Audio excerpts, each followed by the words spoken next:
Welcome to Cutaway, Australia's skydiving malfunctions training video. I'm Dr. Glenn Singleman, and I'll be your host today as we talk about malfunctions and emergency procedures. This video is designed for students preparing to take their very first skydive.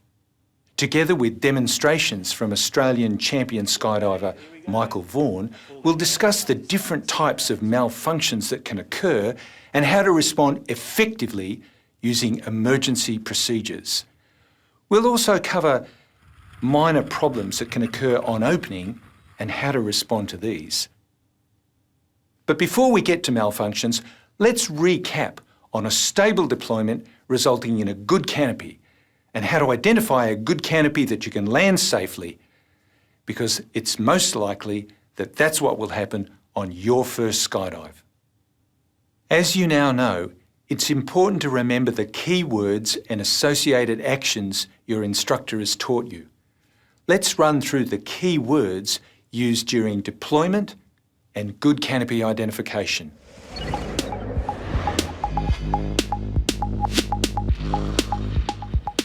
To achieve a stable deployment, we need to use the key words locate, grip, throw, arch, 1,000, 2,000, 3,000, check, 5,000, 6,000.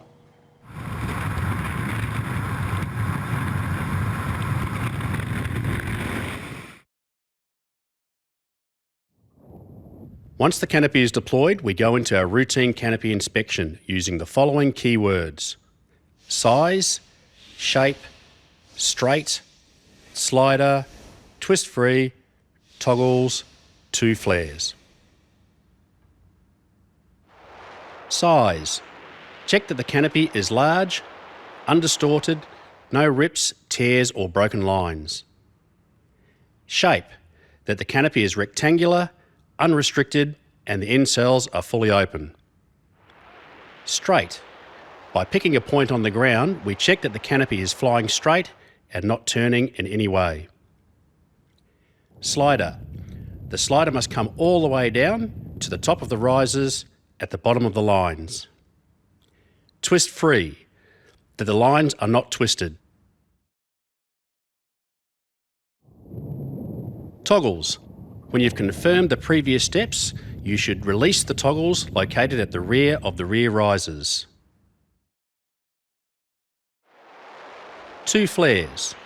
By pulling the toggles down to your hips in a fluid smooth action, complete 2 full flares.